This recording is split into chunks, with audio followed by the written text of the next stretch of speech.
이번 시간의 벽암록은 제67칙이죠. 부대사가 건강경 강의하는 내용인데, 양무제가 부대사를 초청해서 건강경 강의를 하도록 한 법문이 벽암록 67척에 실려 있습니다. 이 본칙만 실려있고, 여기 이제 어느 업권선사의 수시 본문은 없고, 근데 본칙을 먼저 한번 교재를 한번 보겠습니다. 우리 교재 420페이지에 벽암록 제67칙은 부대사가 양무제의 초청으로 건강경 강의하는 선문답이다. 양무제가 부대사를 초청해서 건강경 강의를 하도록 하였다. 그 부대사는 법상에 올라서 경상을 한번 후려치고 곧바로 법상에서 내려왔다. 그래서 이제 법상에 올라가서 설법을 하는 그 법자에 올라서서는, 법자에 올라서면 이제 경상이 있었는데, 그 경상을 뭐 여기서 손으로 한번 쳤는지 주장자로 한번 쳤는지 그것은 전혀 언급이 없어요. 그것은 우리 생각으로는 주장자를 가지고 설법에 올라간 것은 고성들이고, 여기서 이제 부대사는 일반 거사예요. 거사인데도 그 당시에 그 양무제와 같이 양무제가 스승으로 모셨던 지공하상이 있어요. 지공하상에게 양무제가 건강경 강의를 초청을 했는데, 지공하상이 나는 건강경 강의를 잘 못하니 부대사를 초청해서 건강경 강의하는 게 좋겠습니다. 이렇게 해서 이제 지공하상의 권유로 부대사가 양무제의 건강경 강의를 하도록 이런 인연이 만들어지는 것이 본칙인데, 그 경상을 한번 쳤다 하는 것은 여기서 주먹으로 손으로 경상을 한번 소리를 내서 친 것을 이해하면 됩니다. 곧바로 경상을 한번 소리를 치고 손으로 치고 법상에서 내려왔다. 그래서 여기서 소리로 치고 법상에서 내려온 것이 부대사가 건강경 강의하는 일의 모든 것을 다 끝낸 거예요. 그래서 이 본칙 공안의 문제점이 부대사가 법상에 올라서 경상을 한번 치고 곧바로 법상에서 내려온 이 법문이 바로 부대사가 건강경 강의하는 내용이죠. 그래서 한마디 말도 하지가 않고 단지 행동으로 설법한 모습이죠. 그 모습이 이제 본칙의 하나의 주제가 됐습니다. 그때 이제 양무제는 일반 그 거사를 초청해서 건강경의 법문을 청법하려고 했는데, 일체 한마디 법문도 하지 않고 경상을 한번 후려치고는 바로 법상에서 내려왔으니까 자기가 기도했던 내용하고는 전혀 다른 그 설법이 됐죠. 그래서 이제 양무제가 깜짝 놀랐다. 양무제는 깜짝 놀라고 경악했다 이런 말을 써요. 원문에서는 경련이라든가 경악이라든가 이런 말은 자기가 기대했던 내용하고는 전혀 다른 건강경 강의에 자신도 깜짝 놀란 행동을 하게 된 거죠. 그때 옆에 있던 지공하상이 양무제에게 질문합니다. 폐하께서는 부대사가 건강경 강의한 이 참된 뜻을 잘 아시겠습니까? 그러니까 부대사가 법상에 올라서 경상을 한번 후려치고 법상에서 내려온 지공 부대사의 건강경 강의에 참된 그 의미를 폐하께서는 잘 이해했습니까? 깨달아 체득했습니까? 이런 말이죠. 그죠? 그러니까 양무제는 불해 그럽니다. 불해라고 해서 잘 이해하지 못했습니다. 전혀 나는 그 내용을 잘 이해하지 못하겠습니다. 그래서 이제 달마하고 양무제하고 만났을 적에는 불식이라고 그러죠. 그죠? 불식이라든가 불해라든가 이런 말씀인데, 불해, 여기서 불해라고 했고, 선성들이 사용하고 있는데, 이제 언어들이 불식이라든가 아니면 부지라든가 이런 말을 해요.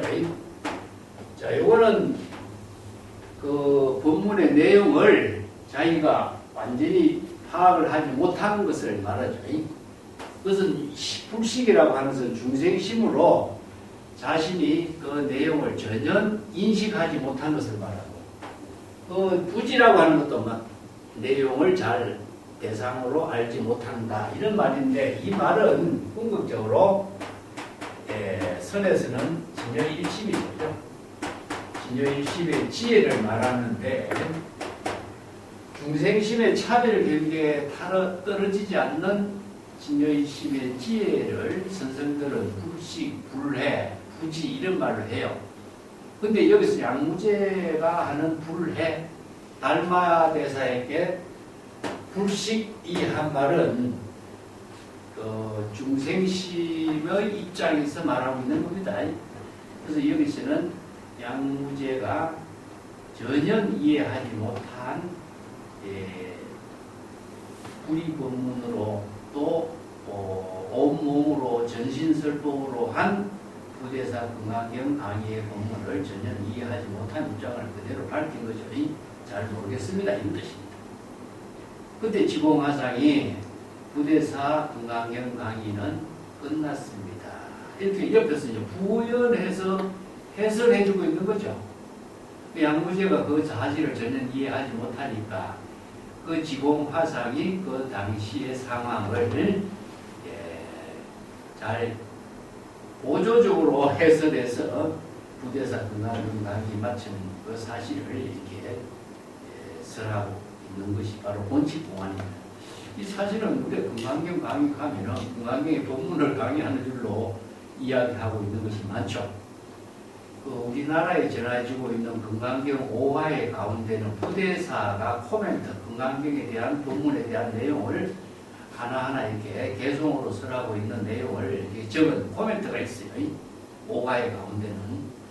근데 여기서 금강경 강의의 내용은 부대사가 금강경 강의 전체를 강의하기를 양무제가 요청을 했는데, 양무제가 기대했던 부대사의 금강경 강의 내용하고는 전혀 다른,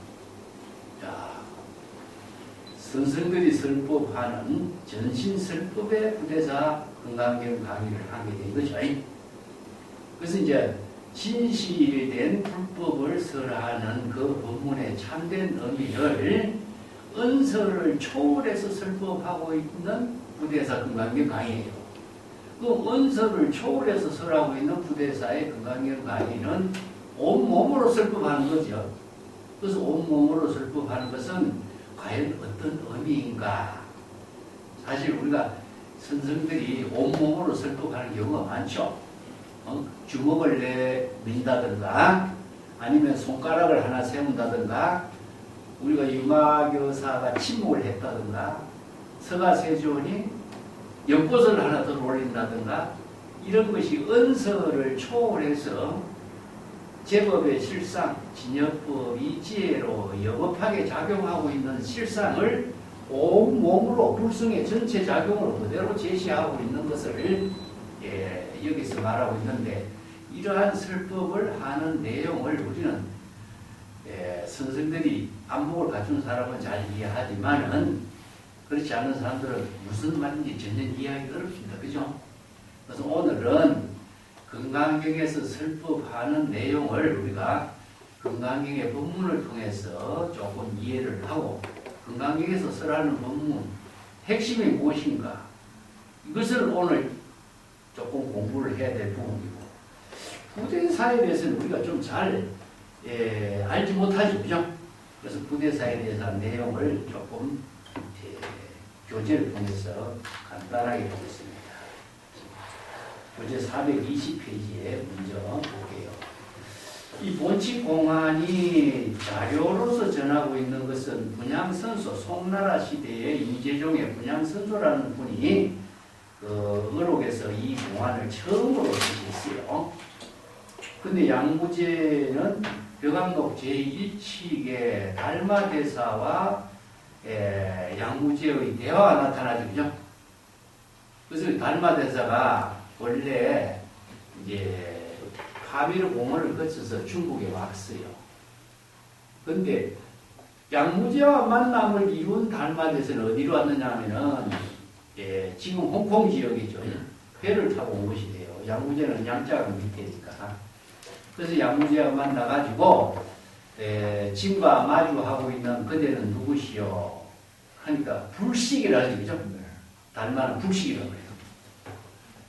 양무제와 당신과 나는 지금 서로 만났는데 내 앞에 그대를 어떤 인물이뇨? 하니까 자기 자신의 존재에 대해서 대상경계로 인식하지 않고 사량분별을 하지 않고 대상경계로 인식한다면 우리가 중생심이 되겠죠. 그러니까 무주무상 절이체라든가 금강계에서 설하고 있는 법문이 보면 무상 무주죠. 그죠? 자의식으로 의식의 대상경계의 형상과 모양과 은설 문자를 인식하게 된다면 중생심에 타락돼요.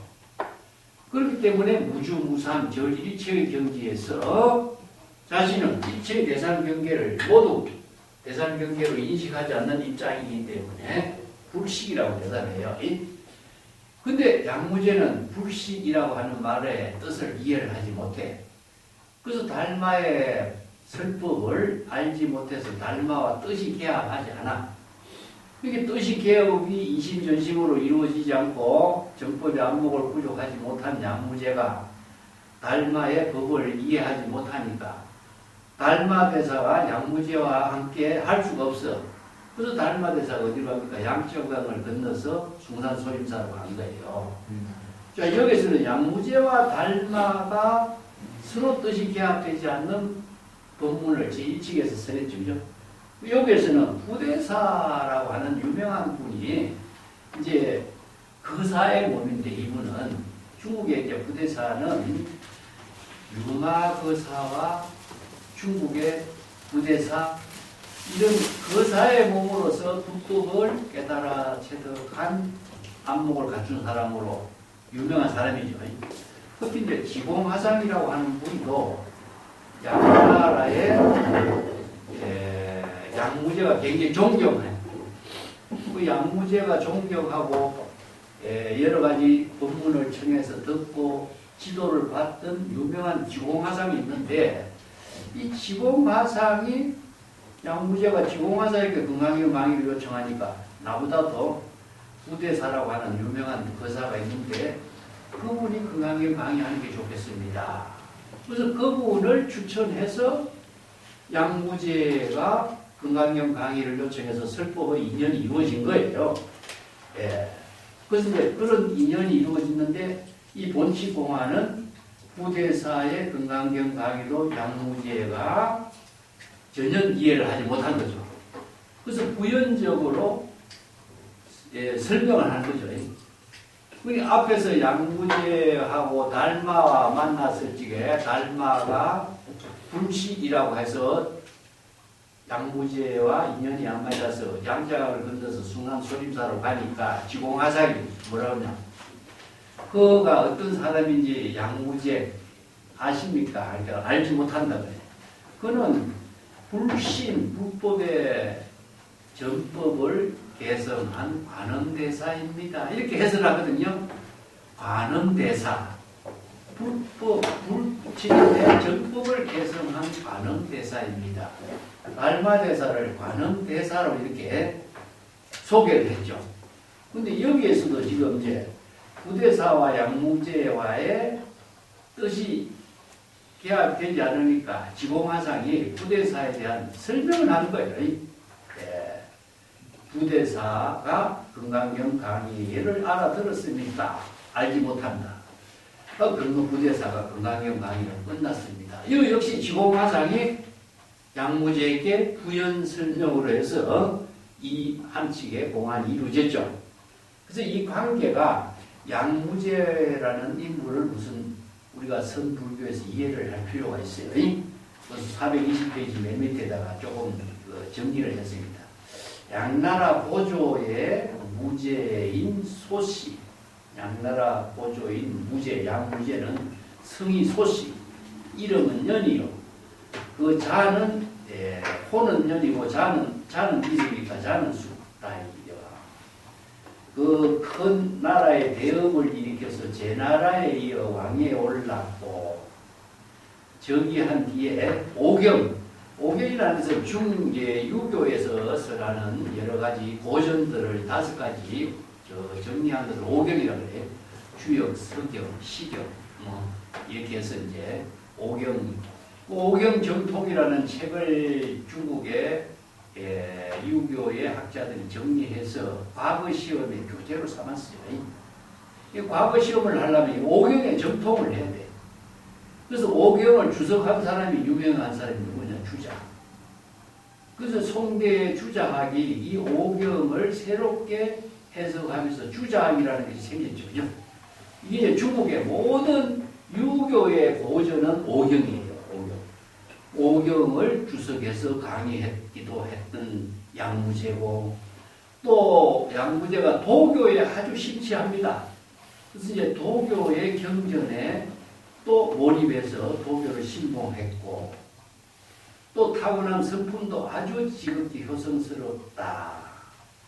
근데 하루는 이제 불교의 가르침 출세간의 불법을 배우고 부모의 은혜에 보답하고자 도교를 버리고 불법을 받들어서 공부하기 시작해요. 이게 불조통기라고 하는 자료에 전하고 있는 내용인데, 그 당시에 누약법사라고 하는 유명한 해학법사라고도 하기도 하고 누약법사라고 하는 유명한 법사가 있었어요. 그래서 누약법사에게 귀의해서 보살계를 받고 몸소 자기가 출가한 사람처럼 가사를 읽고 방광반야객이라고 하는 유명한 경전을 그게 구마라집이 번역한 방광반야객이죠.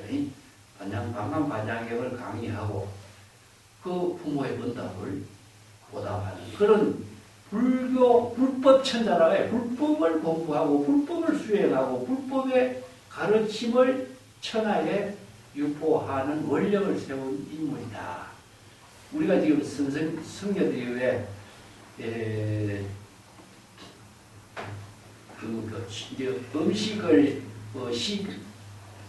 식욕을 하지 마라 하는 오신채를 먹지 마라, 식욕을 하지 마라 이런 이야기 나오죠, 그죠? 이런 이야기 양무제가 기억한 거예요.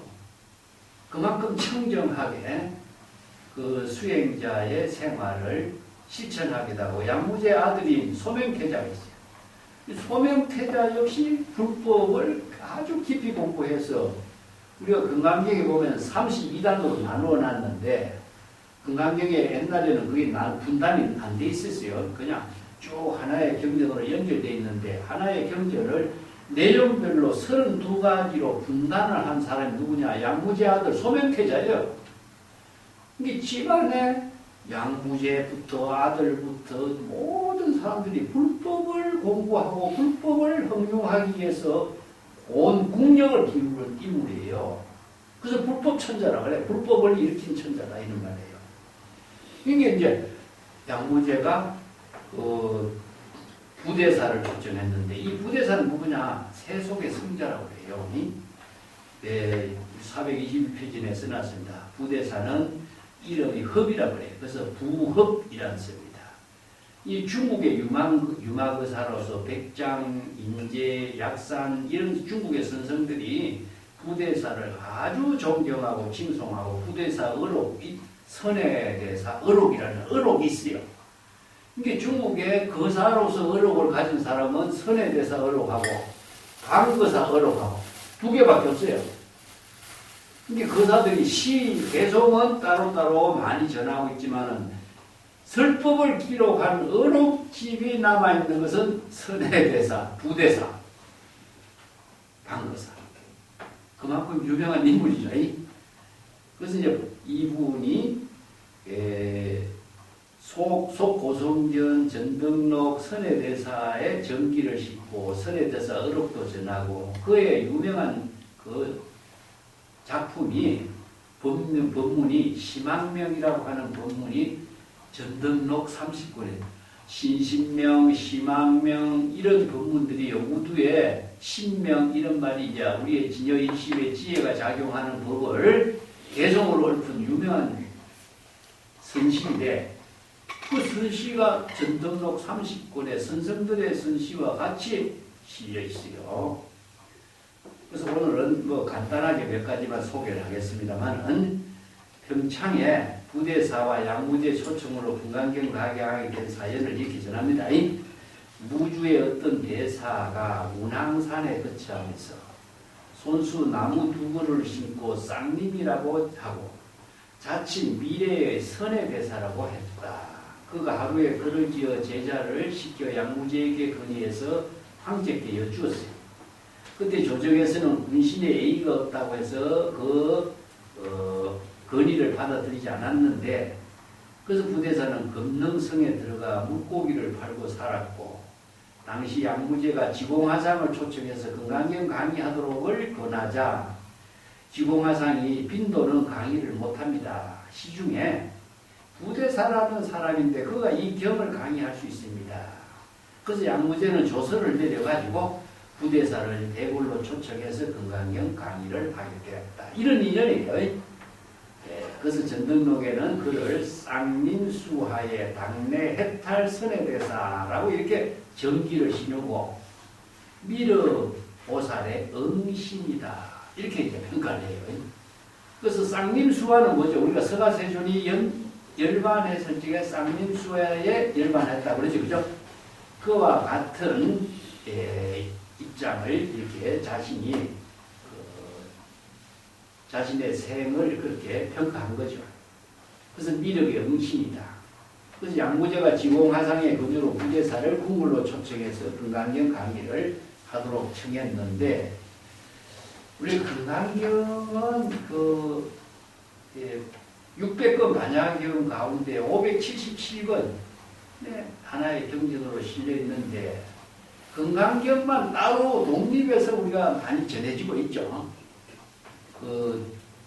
그래서 금강경만 독립해서 번역된 것이 구마라집이 번역했고 현장 3장은 577권 600권 반야경 가운데 금강경을 거기에다가 번역을 하고 있습니다만은 사실상 현장의 금강경 강의는 중국에서 많이 안 읽고 구마라집이 번역한 금강경 강의가 일반화되어서 많은 사람들이 독송하고 오늘 우리나라도 금강경 독송을 많이 하는 거죠. 그래서 금강경의 법문은 중국 선성들이 특히 주목을 받고 하택 신해가 남종선의 사상적인 반야의 지혜를 이루는 근본 경전으로서 금강경을 제시하면서 중국의 금강경이 남종선의 소위 경전이 됐어요. 그래서 이제 유마경 금강경은 반야의 지혜를 이루는 법문의 핵심, 그러니까 많은 금강경의 법문이 있지만 유마경 금강경을 중심으로 해서 반야의 지혜를 이루는 법문을 선성들이 많이 활용을 하면서 널리 유포되기 시작한 겁니다. 그래서 이제 금강경은 또 하나 뭐냐, 수지, 독송, 공덕이 있죠. 그죠? 그래서 공덕경이라고 해요. 법화경도 수지, 독송, 5종 방편 수행으로서 재물여의 지혜를 공덕을 이루는 지혜. 그래서 공덕경이다. 이 공덕이라는 의미도 우리가 금강경 공부하면서 잘 알아야 돼요. 지혜와 자비를 부족한 공덕이에요. 공덕이 그냥 이루어지는 것이 아니고 그러면 금강반야의 지혜를 부족해야만이 공덕을 이루거든요. 그냥 공덕이 이루어지는 게 아니라 법화경도 마찬가지라 법화경에 서설하고 있는 재물의 불지견의 법문을 수지 독송해서 지혜와 자비를 부족했을 때 공덕이 이루어지는 거죠.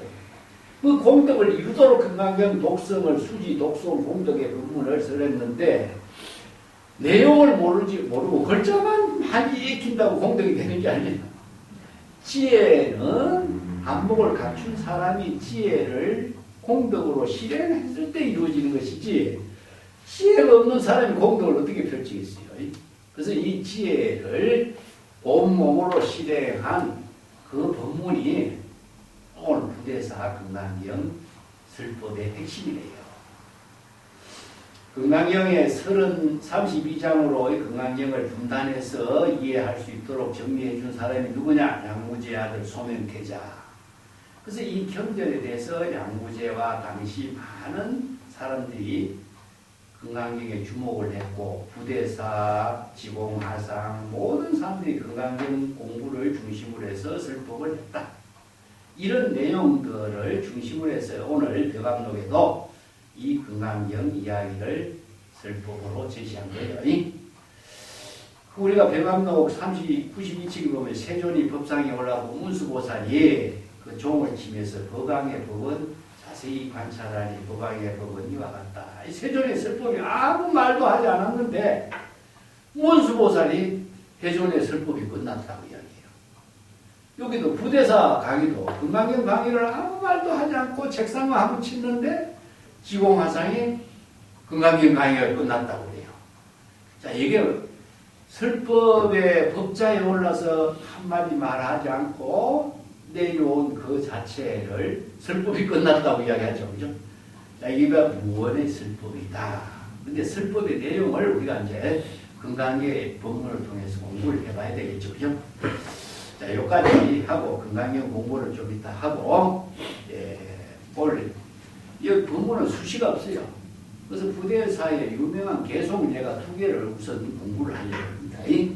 7, 8년 내가 적은 것인데 선해대사 어록이 있어요. 아까도 얘기했지만 선해대사라는 사람이 부대사예요. 선해대사, 쌍림수하의 선해대사, 부대사. 이게 여기서 대사라고 하는 말은요, 보살이라는 뜻입니다. 중국에서 보살을 대사라고 번역했어요. 이게 우리가 출가한 사람들은 전부 다 대사 이런 말 하죠. 원래 대성불교는 보살의 수행, 대성불교의 수행자는 전부 다 보살이죠. 그죠? 이 보살이 바로 대사라는 것입니다. 대성불교의 모든 수행자 이런 의미예요. 그렇기 때문에 이 보살이라고 하는 칭호에는 남자, 여자도 없고 추가, 제가도 없어요.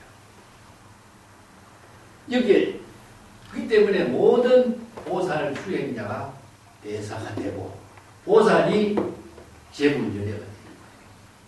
그래서 이제 보살의 명칭으로서는 뭐 문수보살, 보현보살, 가는보살, 뭐 선해보살 수없이 이름을 붙일 수가 있지만은 이 보살이 전부 다 제불열애가 되는 거죠. 그죠? 제불열애가 보살이 어떻게 제불열애가 되죠? 보살은 수행자고 수행자가 반야의 지혜로 지금 여기 본보살을 교법하게 실행할 때 제불열애가 됐죠. 그죠? 자, 오늘 우리가 주제가 제불열애하고 이걸 주제로 공부해요. 보살하고 열애입니다. 금강경의 주제가 사실은 열애예요. 그래서 이제 열애가 제보살에게 부촉을 잘하고 열애가 모든 보살에게 혼영을 잘하고 내 첫번에 그것들이 나오죠. 그죠? 그래서 열애가 보살들에게 번뇌망념에 타락하지 않도록 잘 혼영 보호하고 열애가 모든 보살들에게 정법을 여법하고 여실하게 보살도의 지혜로운 삶으로 공덕행을 이루도록 부촉을 하는 이 법문이 금강경의 법문이거든요. 그렇기 때문에 보살이 열애가 되고 열애가 보살에게 부촉하는 관계가 바로 금강경의 핵심 법문이에요. 그러면 여기에서 보니까 열애와 보살은 두 사람입니까? 자, 이 관계를 오늘 알아야 돼요. 그래서 선의 대사, 선의 보살이나 똑같습니다.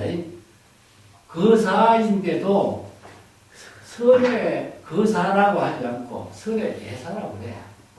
근데 당나라 시대 방거사는 방거사라고 그래. 관계없어요. 관계는 여기서 선의 보살 어록이라는 그런 의미를 두고 있어요. 예. 근데 유명한 법문이 뭐냐? 자, 밤마다 야야포불민하고 밤마다 우리는 부처를 안고 자고 이런 말이에요. 들어봤죠? 네. 밤마다 우리는 부처를 안고 자. 여기서 부처를 안고서 잔다 하는 것은 부처는 뭐겠죠? 자, 바로 부처나 열애나 진여나 법성이나 불성이나 열애장이나 전부 다 말은 달라도 내용은 같은 말이야. 예. 이게 여기서 우리들은 밤마다 본래 청정한 부처의 지혜로 안고 자고 아침마다 우리는 또다시 부처와 함께 일어난다. 이런 말이죠. 여기서 부처는 우리들의 각자 진여 불성입니다.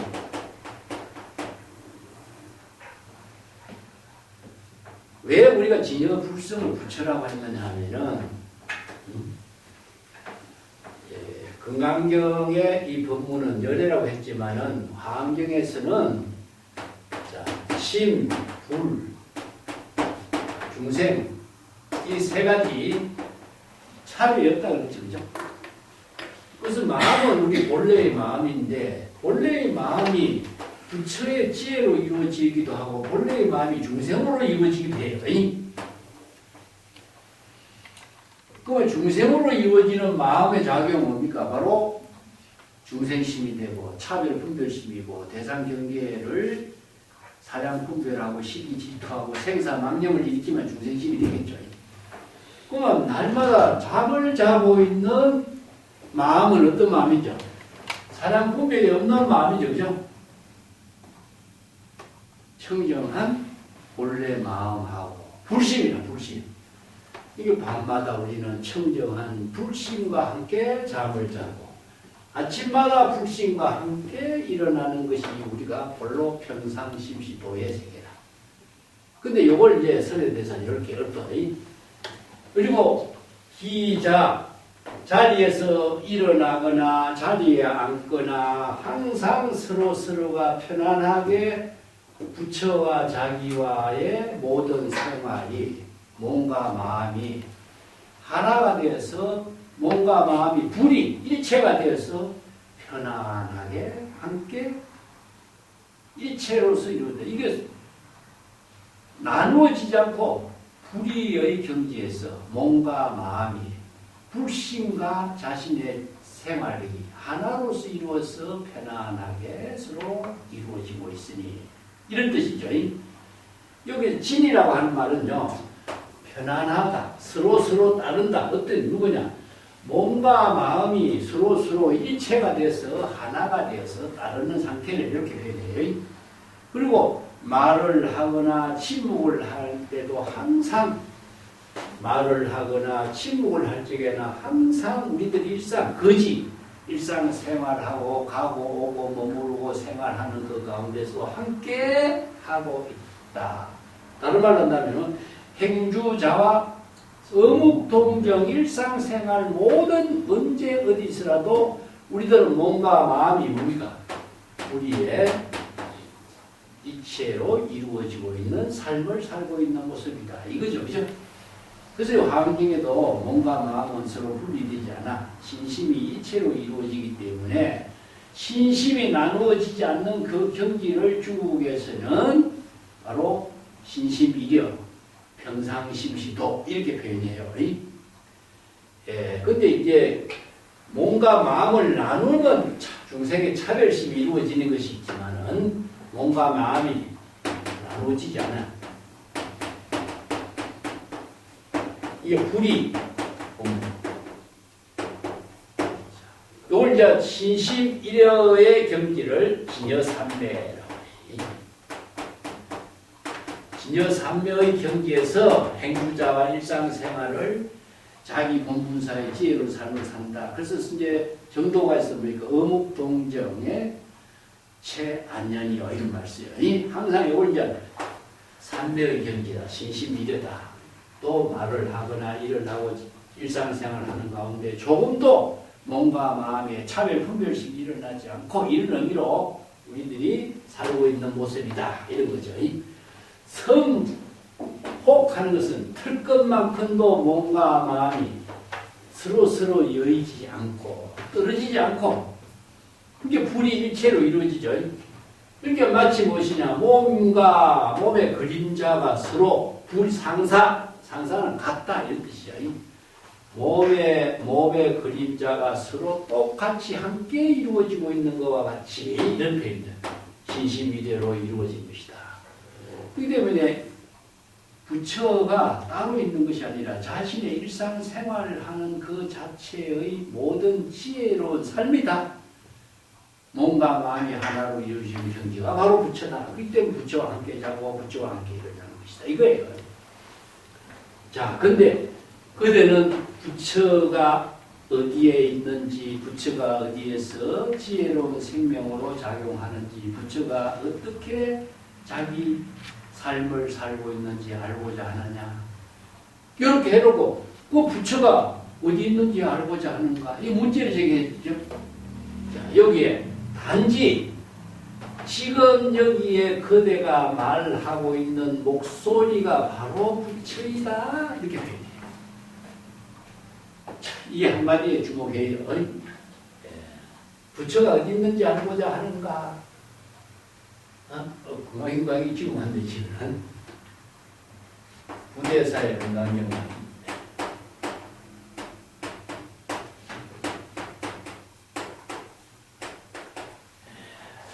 요 한마디는요 열반경에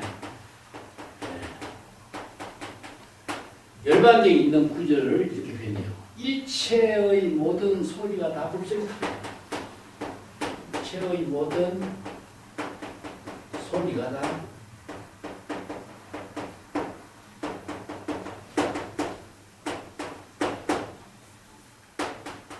이 한마디가 참 중요한 부분이에요. 일체의 모든 존재가 말하는 소리가 다 부처의 소리다. 이런 말이에요. 그리고 제법 실상의 모든 법문이 다 자연 법의로 이루어진 진여 본성의 지혜로 이루어지는 소리다. 이 소리하고 말하는 소리하고 부처의 소리가 중생심의 소리는 어떤 소리죠? 차별 분별심의 소리가 나는 것이 중생심의 소리지만은 재불열애의 소리는 어떻습니까? 진여 일심의 소리죠. 자, 이걸 바로 법음이라고 하는 거고. 법음이라고 하는 말이 천상에 북이 울리는 소리, 북소리, 우리가 아침마다 종을 칠 적에 종소리, 이렇게 그래 생활의 모든 도구로 사용하고 있는, 불교에서 사용하고 있는 북소리나 종소리는 바로 깨달음을, 부처의 소리를 깨달음을 이루게 하는 소리다. 그래서 이 법음을, 자연음을 전부 법음이에요. 자연의 모든 소리가 다 자연 법의의 소리고 불음이다. 그래서 이제 우리 관세음보살 이거는 동일한 말이죠, 그죠? 이 진여 법신의 소리를 자각하는 것이 바로 부처의 소리를 깨닫는 것. 자, 이것을 또 다른 말 한다면 재불열애의 설법이다. 불설입니다. 왜? 출세간의 지혜의 설법을 하는 것이 불설이죠, 그죠? 이 때문에 나중에 이 법문이 진여일심으로 설하는 모든 법문이 다 재불열애의 법음이 되고 설법이 되는 거예요. 근데 중생심으로 하는 소리는 이건 차별 분별심이 작용하기 때문에 그건 설법이 될 수도 없고 법음이 될 수 없고 불성이 될 수가 없어요. 자연의 모든 소리는 조작이 없고 자기가 없고 목적이 없고 차별 분별심이 이루어지지 않기 때문에 자연법이라고 그래요. 자연법이. 그래서 진여 자연의 지혜가 여실하게 작용하는 소리를 바로 불성이라고 해요. 이걸 법음이라고 합니다. 예, 이걸 이제 법음을 묘음이라고도 하고 법음이라고도 하고 자연음이라고 하고 이런 음을 쓰는 것이 다 부처의 지혜로 작용하는 소리다. 그래서 이제 설법이 어떻게 이루어지느냐? 중생심으로 사량 분별하고 차별하는 생각법으로는 설법이 될 수가 없어요. 그래서 불교의 모든 설법은 무법가설이에요. 무법가설. 금강경이 나오죠, 그죠? 금강경에 유명한 설법에 대한 말이 나옵니다. 내가 그 밑에 벽암록 금강경의 수보리야 설법이란 법의 가설할 것이 없음을 설법이라고 하는데 이거 번역이 잘못됐어요. 설법자는 무법가설이요. 자, 이게 연결해서 공부하겠습니다. 그래서 이제 요 선에 대해서 어록하고 연결해가지고 금강경에 법문하고 해서 우리가 오늘 공부를 같이 하도록 할게요. 금강경에 이런 부분이 있습니다. 설법자는 무법가설이요.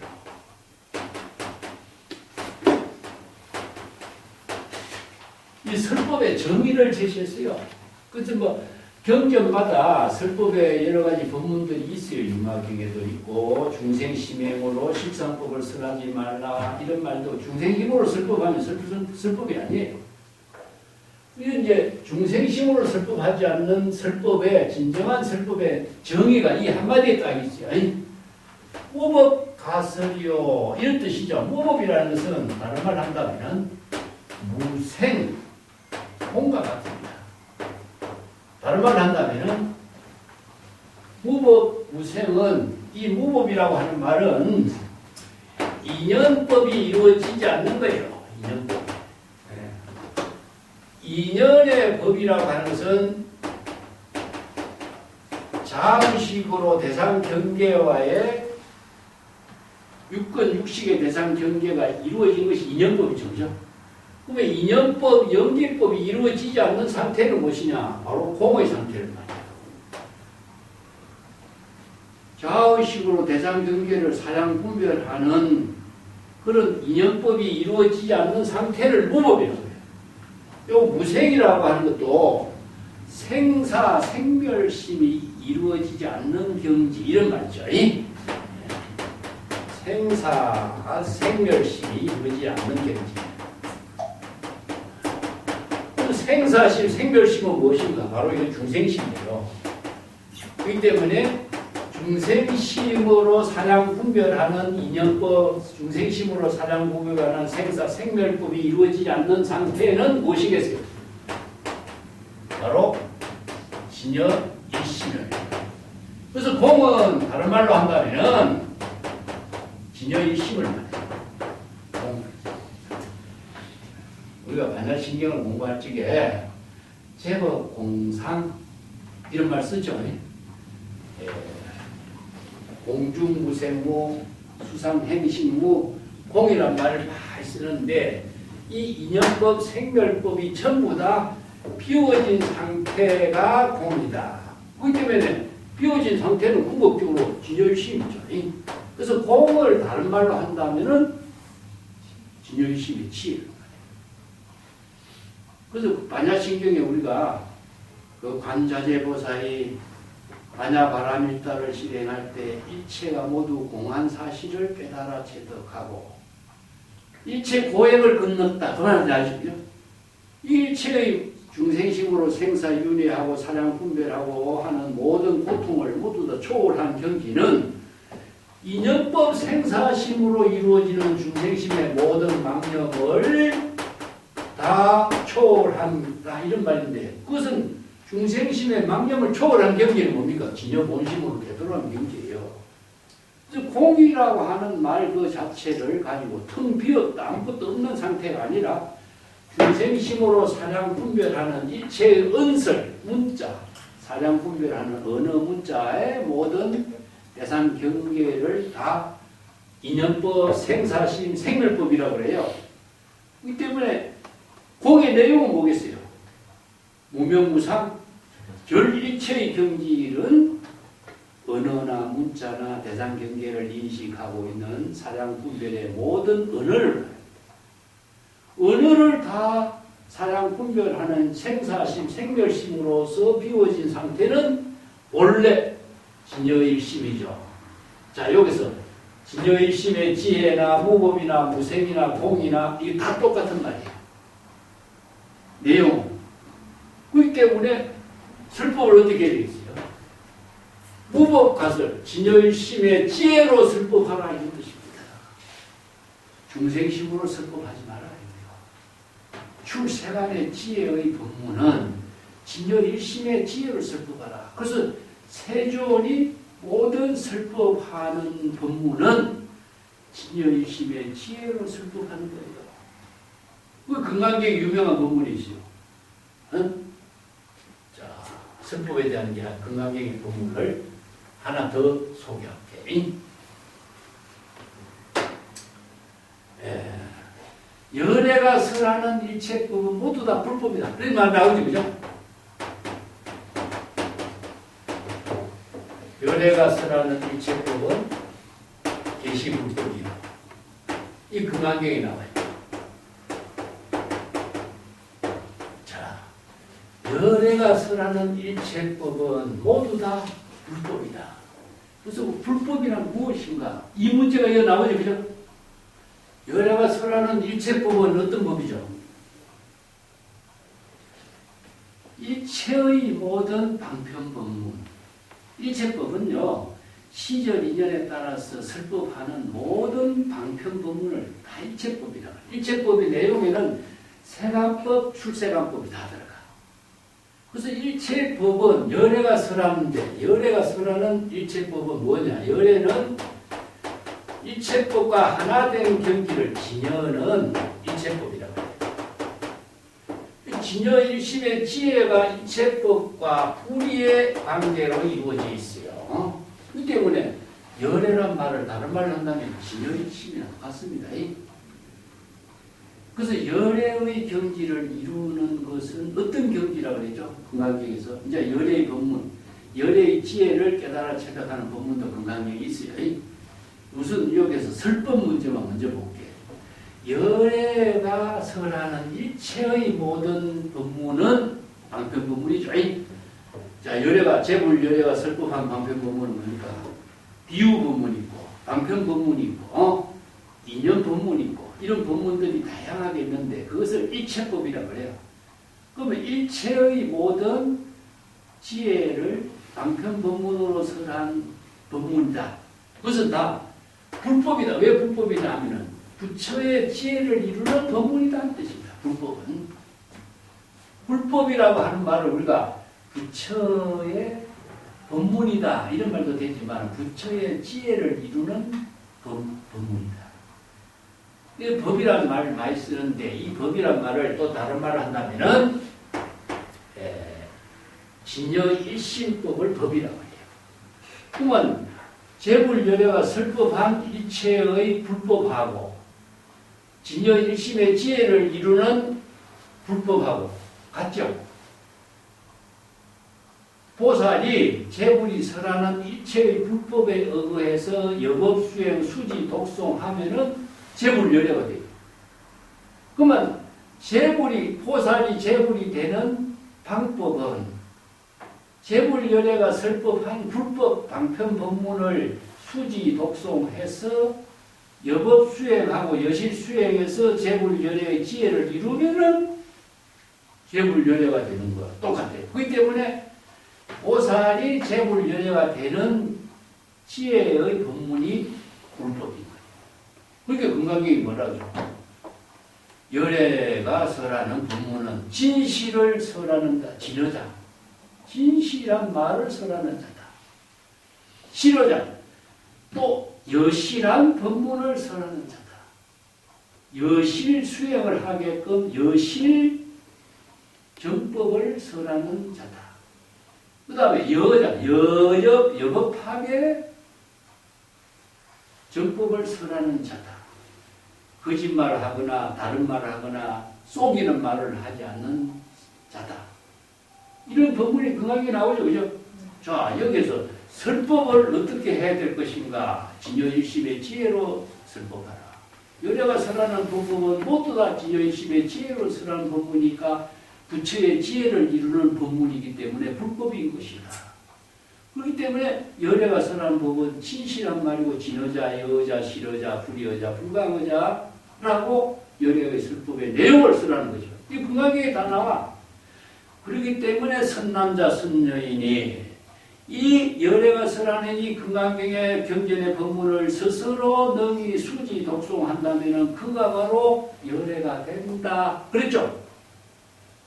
보살이 선남자, 선여인의 보살이에요. 보살이 누구라도 재불여래가 설하는 금강경의 법문을 여법하게 받아들이고 수지 독송하고 신수봉행하고 그 불법에 의해서 깨달음을 이루면은 설법한 재불여래나 깨달아 체득한 보살이나 똑같은 경지가 돼요. 불이가 됩니다. 그래서 삼세여래가 일체 똑같은 경지를 이루는 불교는 법의 평등의 종교예요. 그래서 이 법은 평등하여 무유고하라. 그래서 이 법이 평등의 법이 되는 거예요. 불교는. 그래서 여기에서 설하는 법은 무엇이냐? 불법이기 때문에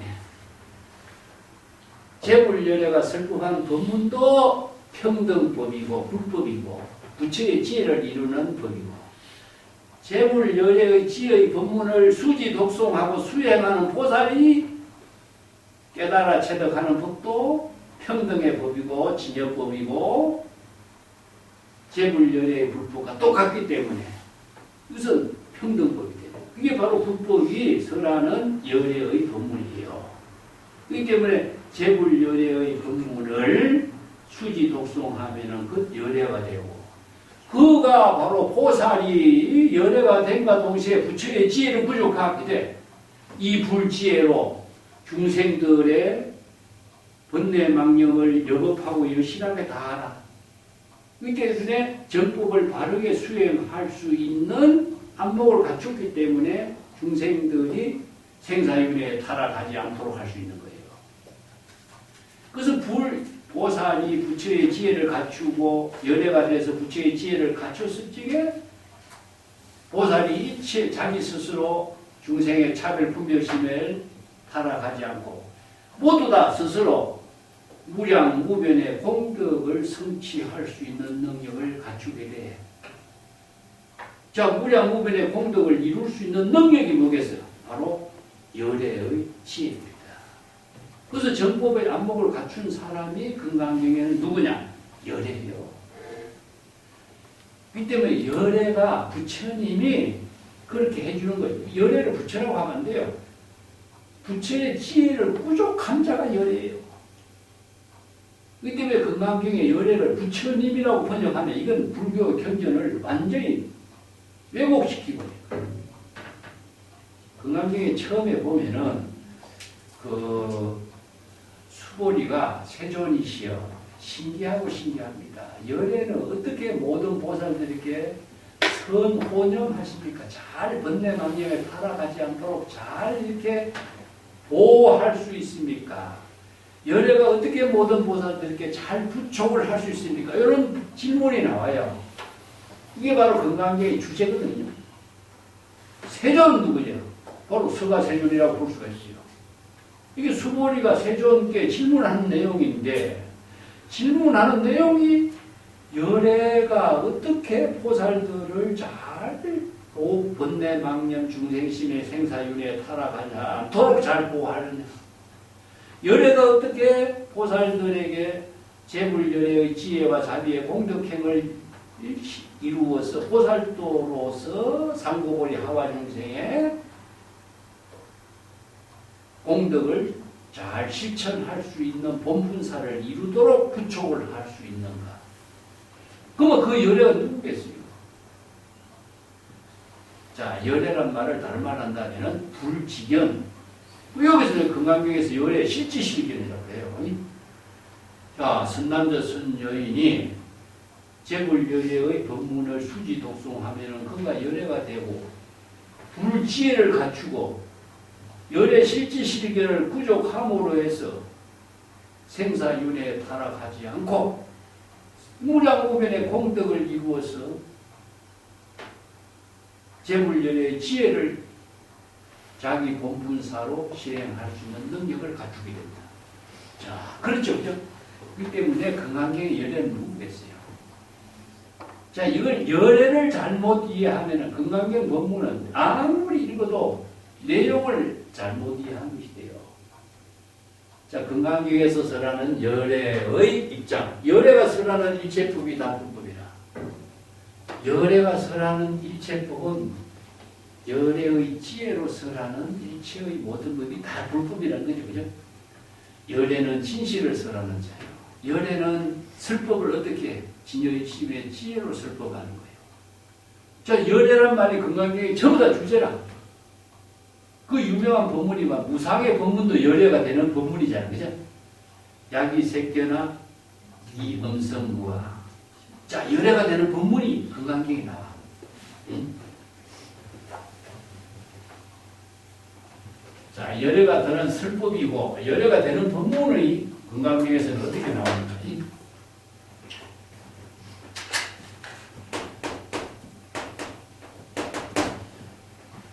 금강경에 재불 열애가 설법한 법문을 수지 독송하면 열애가 되는데 열애의 경지는 어떤 경지냐 하는 말이 이 법문이에요.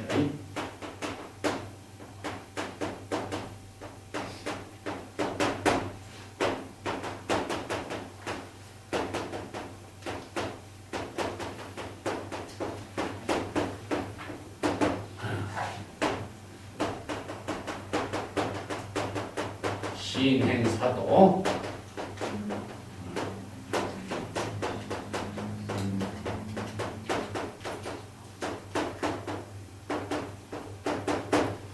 또 범소유상 개시 허망 약견재산 비상 습견재 이것도 같은 구질인데 자 여기서 형색으로 열애를 칭견하려고 하거나 음성으로 열애를 칭견하려고 하거나 이 알은요, 우리가 경전에서 열애가 설법할 적에 이 알란 말씀이다. 이 알란 말씀인데, 알은 이게 진화란 말이에요, 진화. 진여자를 이렇게 표현해요. 진여자를 진화라고 표현했는데, 진여자는 꼭 열애예요, 열애. 열애를 진여자라고 해요. 근데 아는 것이냐? 나는 이렇게 한다면 내가 누구에게 설법하는 것이 되어버려요. 주제가 되어버려요. 내가 대상 경기에게 설법하는 이런 입장이 되기 때문에 열애가 죽어버리는 거예요. 이 때문에 아는 자 만약에 형색으로 열애를 칭견하려고 하거나 진여자인 열애를 칭견하려고 하거나 이런 거 이렇게 봐야 됩니다. 여기서 이 견이라고 하는 글자도 대상으로 보는 게 아닙니다. 자, 열애를 칭견하는 거죠. 이거 친이란 말씀인데, 친은 우리가 공양이라든가 이럴 적에 친이라는 것은 불의의 경기를 친이라고 해요. 불의. 불의 일체로 이루어지는 경지를 친이라고 해요. 진여 삼매의 경지를 친이라고 해요. 진여 일심의 지혜로 칭견하는 거예요. 진여 삼매의 경지에서 칭견하는 거예요. 그렇기 때문에 여기서 중생심이 개입할 여지가 없어요. 그렇기 때문에 만약에 진여의 지혜로서 칭견하지 않고 대상 경계의 어떤 형색과 사물로 열애를 칭견하려고 하거나 여기 보니까 색수상 행식이죠. 색수상 행식은 형색과 모양과 대상 경계로 중생심으로 대상 경계의 어떤 모양과 형색과 소리로서 열애를 칭견할 수는 안 된다는 것이에요. 이것도 음성도 귀로서 듣는 대상 경계로 열애를 칭견해서는 안 된다. 진여일심의 지혜로 열애를 칭견해라 이런 뜻입니다. 그렇기 때문에 형색과 모양으로 열애를 칭견하려고 하거나 음성과 소리, 설법하는 소리의 음성을 통해서 열애를 칭견하려고 하거나 이런 사람들은 사도, 중생심이다. 중생심으로 사도를 하는 왜? 대상경계로서 열애를 형색과 모양으로서 열애를 칭견하려고 하는 거니까. 이게 형색과 모양 뭡니까? 색, 수, 상, 행식이라든가 육권, 육진으로 대상경계를 보는 것은 중생이 되는 거죠. 자, 이 사도는 중생을 말합니다. 중생이 되는 길이요 이런 뜻입니다. 그 외도는 뭐죠?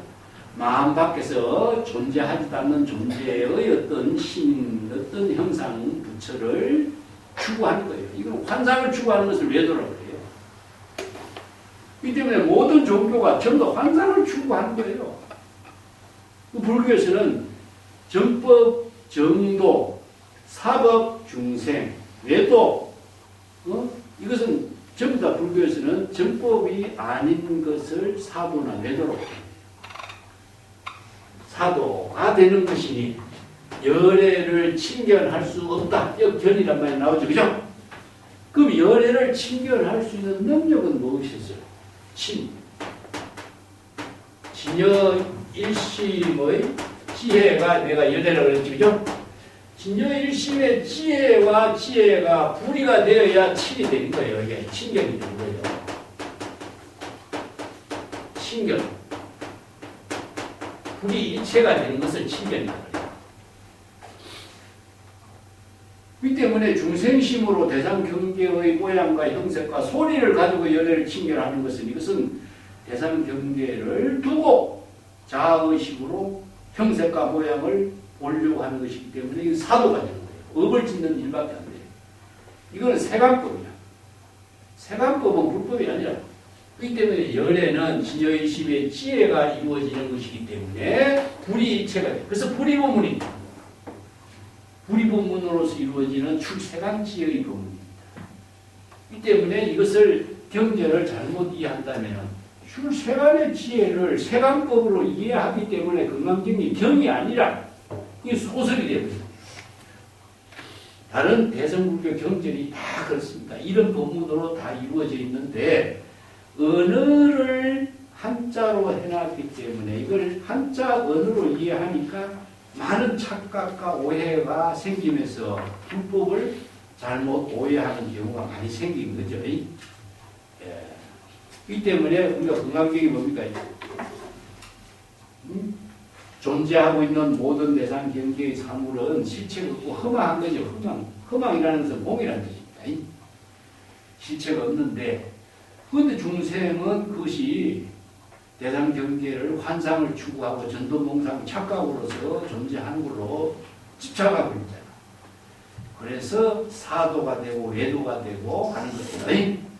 그래서 열애의 지혜를 이룬다 하는 것은 일체의 모든 대상 경계를 다 비운 경지가 바로 제법공상입니다. 그래서 제법공상의 경지하고 열애하고 이것은 중생심의 모든 번뇌망님이 다 비워진 것이니까 제법공상의 경지가 바로 열애의 경지를 말해요.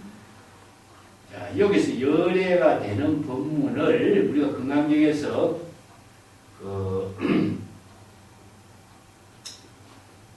일체의 모든 상을 여인 경지가 바로 제불이라 이렇게 금강경에 나오죠. 그죠? 일체상 그 열애다 이런 말.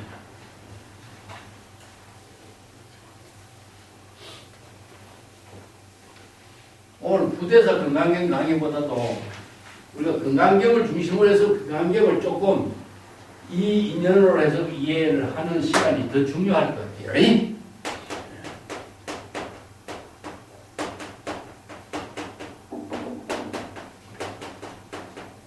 이 일체 대상이 명의제불이야. 이 제불이나 제불, 열애나 같은 말입니다. 요 열애란 말 더 붙여갖고 이야기하면 돼. 제불이나 제불, 열애와 같은 은혜예요, 이거를. 왜냐하면 불교에서는 복수로 이야기해, 부처를. 하나의 부처라고 이야기 안 해요. 재불이라는 말 복수를 써. 왜냐?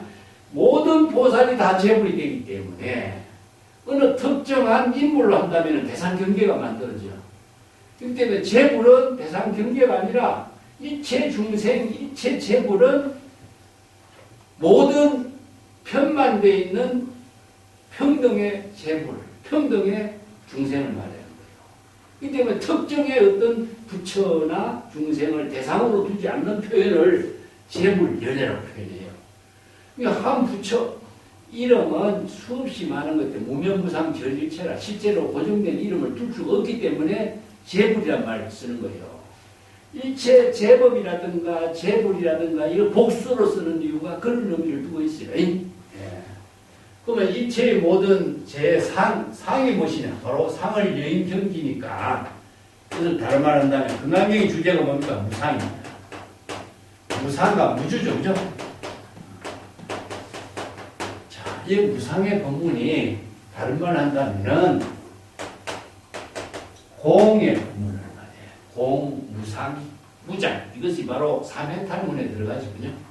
그래서 대성불교에서 중생심의 모든 번뇌망령, 육건, 육진의 대상 경계를 다 비우고 진여 본심을 회복하는 수행체계가 공의 본문으로 서래요. 공의 본문의 구체적인 내용을 무엇이냐? 무상이라고. 그러면 공의 본문은 이 상의 내용을 다르게 표현한다면 은설상. 우리가 금강경, 유마경에 티시로에서 뭐라고 그래야 되죠? 은설상. 세 가지 이야기해야 되죠? 명자상. 심연상. 이 세 가지죠, 그죠? 그래서 진여 본심은 이 세 가지를 다 여인 경지를 공이라고 한다. 그러면 무상은 뭐죠? 무상의 내용이 은설상, 명자상, 심연상이에요. 우리가 중생들은 우리가 모든 사물을 이해하고 인식하는 것은 사람의 언어를 통해서 인식하는 것이고 사람의 이름을 통해서 사물의 이름을 통해서 인식하는 것이고 10년 마음으로 반영된 인연으로 통해서 모든 대상 경계를 인식하게 되어 있어요. 그렇기 때문에 육건 육진의 모든 반영된 인연을 비우고 사람의 이름에 대한 형상명 칭을 비우고 언어 문자에 대한 사양 분별의 모든 은설을 비우게 하는 경기가 뭐냐? 공이 되는 거죠.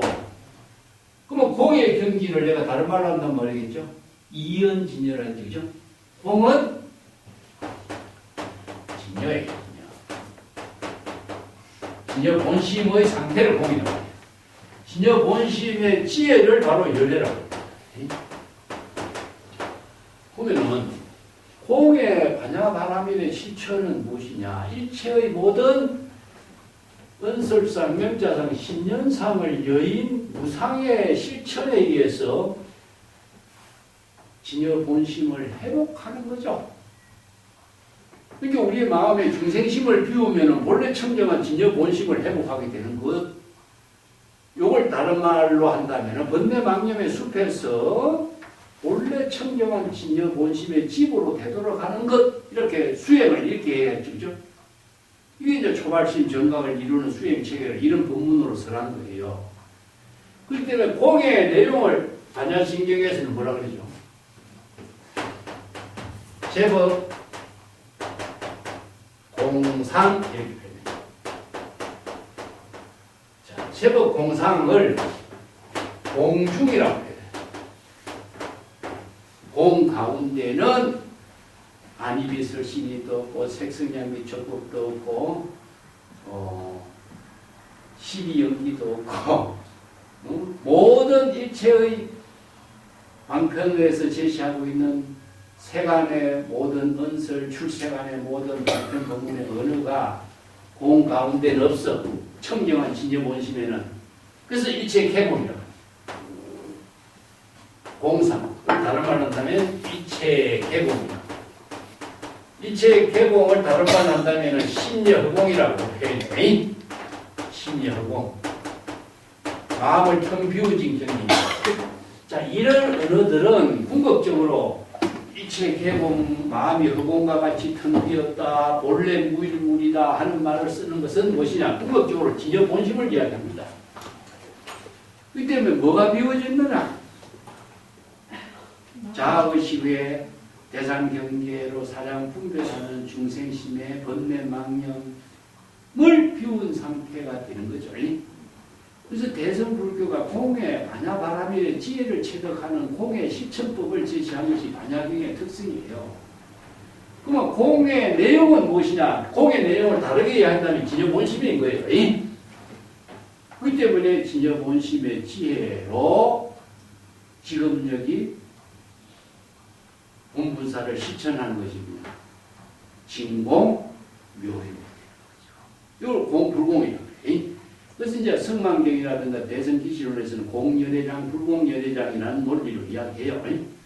이 때문에 금강경의 이 구절을 일체의 모든 상을 여인 경지를 제불이라고 한다. 일체의 모든 상을 여인 경지가 뭡니까? 바로 공의 상태이죠. 그래서 금강경은 공이라는 언어를 사용하지 않고 반야의 바라밀의 실천법을 제시해놨어요. 이건 순야타라고 하는 산스크리트 언어를 사용하지 않고 설법한 경이에요. 금강경은. 이게 특색이 있어요. 이걸 어떻게 뺐냐? 열애가 깨달아 체득한 법은 나와요. 자, 요거. 네.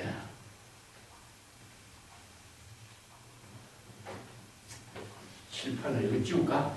다시 쓸게. 금강경의 이 구절이 아주 중요하죠. 네.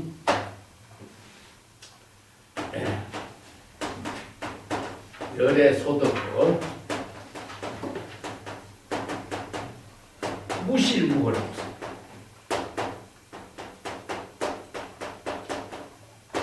이 한 구절이 금강경에 굉장히 중요한 문제예요. 자, 일체의 모든 상을 여인 경지가 제불열애고 열애가 깨달아 체득한 법의 내용은 무엇이냐? 무실무, 법의 내용을 설명해요.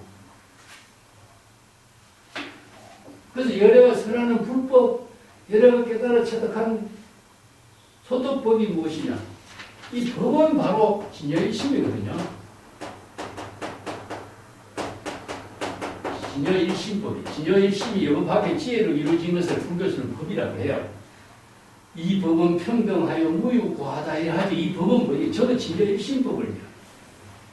진여일심법이 평등법이고 열애와 깨달아 체득한 법이 바로 평등법이기 때문에 이 법이라는 한 글자는 내용은 중생심의 모든 번뇌망념을 텅 비운 진여일심법이에요.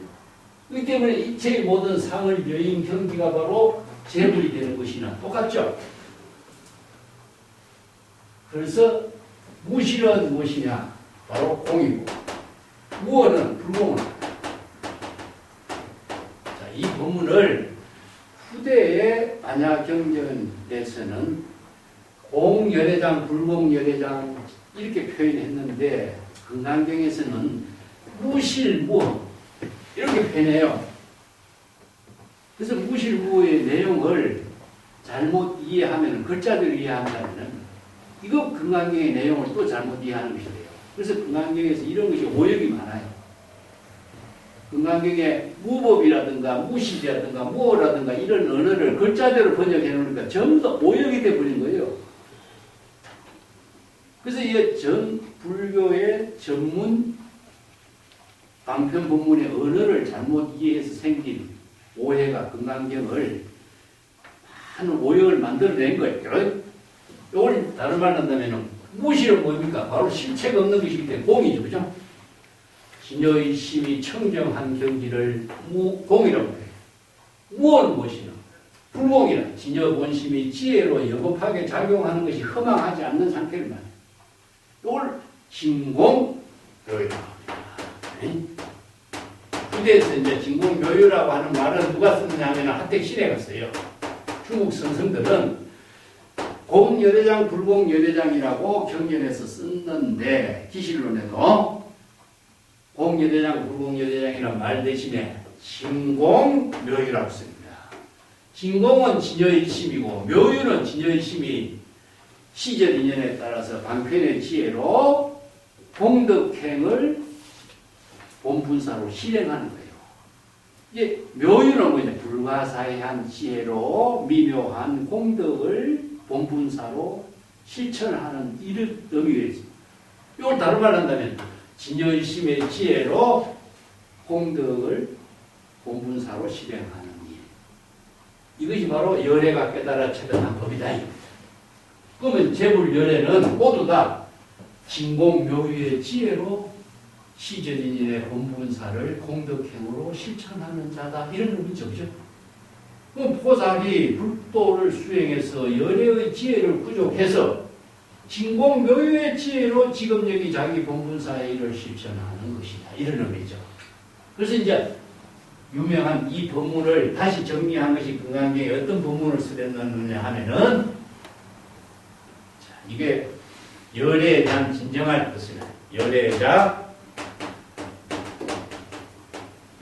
세법열이요, 이 한마디로 정리해요. 이 한마디가 굉장히 좀 중요한 말이에요. 열애란 무엇이냐? 열애의 진정한 뜻이 무엇이냐? 세법열이요, 법과 의로 설명해요. 제법열이요. 참 이거 봐. 일체의 모든 제법이 여여하게 지혜로 작용한다는 뜻과 열애는 같다. 그러면 일체의 제법, 실상법, 진여법을 열애라고 그래요. 요것은 이제 제법 열의를 정리한 책이 무엇이냐 하면은 대성기실론이 나옵니다. 대성기실론에 일심의 법을, 이 법은 중생의 일심입니다. 법은 중생의 일심이요. 의는 무엇이냐? 일심이 위대하게 작용하고 있는 3대를 봅니다. 3대의 내용은 체대, 상대, 용맹, 이렇게. 이 기실론 책이 정말로 이 법을 잘 정리해놨어요. 이걸 갖고 이제 대성의 불법을 정리한 겁니다. 자, 이걸 바로 이제 열애라. 열애가 부족한 법은, 열애가 되는 경지는 모든 법이 여여하게 지혜로 작용하고 있는 뜻이요. 그러면 열애가 부족한 법은 뭐냐? 일심이에요. 이 일심의 법은 일체 중생이 모두 다 부족하고 있어요. 근데 일심의 법이 일체의 은설상, 명자상, 신연상을 여인 경지니까 이연진예라고 해요, 이걸. 아까 은설상, 명자상, 신연상을 여인 경지라 했잖아요. 그죠? 그렇기 때문에 일심의 모든 법은 공의 경지로서 이루어진 법이기 때문에 이체의 어느 문자를 다 초월한 경지라. 그런데 일심의 법이 평등법이다. 공하기 때문에 평등하여. 그래서 이 법은 평등하여 무유고하라. 이 평등하기 때문에 이체의 모든 곳에 두루하지 않는 곳이 없어. 그래서 이걸 법계일상이라고 해요. 법계의 하나된 경지. 자, 평등, 법계일상, 일체체에 두루하기 때문에 변조법계라고 해요. 그 환경에서. 자, 이런 언어들을 다양한 방편 본문으로 해설을 해요. 그래서 불교에서 이 법이라고 하는 것은 일체 중생들이 모두 부족하고 있는 진여일심을 말합니다. 그렇기 때문에 일체 중생들이 모두 다 진여일심의 법을 부족하고 있기 때문에 일체 중생들이 모두 열애가 될 수 있는 거예요. 그것을 바로 법이라고 했고, 일심의 법이, 자, 이걸 일성으로 하나의 일성, 대성. 그래서 이제 일성이나 대성이란 말을 열애장 이런 말을 쓰는데,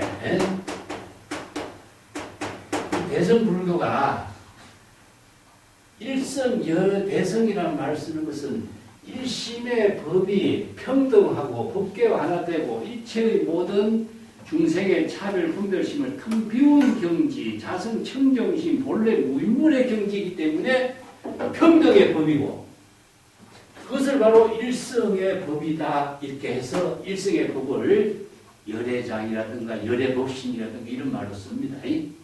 그러면 일성의 법이 어떻게 지혜로 작용하고 있는가? 이것은 의의는 무엇이냐 하면은 일성의 법이 지혜로 작용하는 의미를 의의라고 해요. 그러면 일심이 여법하게 지혜로 작용하는 경지를 열애라고 한다. 해설은 이렇게 됩니다. 이걸 이제 기시론에서는 일심의 법이, 평등한 일심의 법이, 대성의 법이 지혜로 여법하게 작용하는 것은 세 가지, 최상용 이렇게 해요. 최는 무엇이냐? 바로 평등을 가지고 일체치에 두루하는 평등성, 법계에 두루하고 있는 평등이 바로 진여 본체의 실상이요. 진여 본체의 지혜가 특성이 이루어져. 이게 특성이. 이제 어떤 특성이 있느냐? 진여 자체가 지니고 있는 특성은 6가지를 씁니다. 여성기시론에서는 진여 자체상이에요. 6가지 특성이 무엇이냐? 바로 대지의 광명이 있다. 이게 진여 본성은 일체 중생들이 모두 구족하고 있는 것이요. 모두 구족하고 있는 진여 본성은 재불열애의 지혜와 똑같은 대지의 광명을 보라. 그래서 이제 대지의 광명을 환경에서 뭐라고 해요? 신기하고 신기하다. 일체 중생들이 어떻게 열애의 지혜 광명을 모두 구족하고 있을까? 그런데 중생들은 그러한 사실을 알지 못하고 있다. 왜?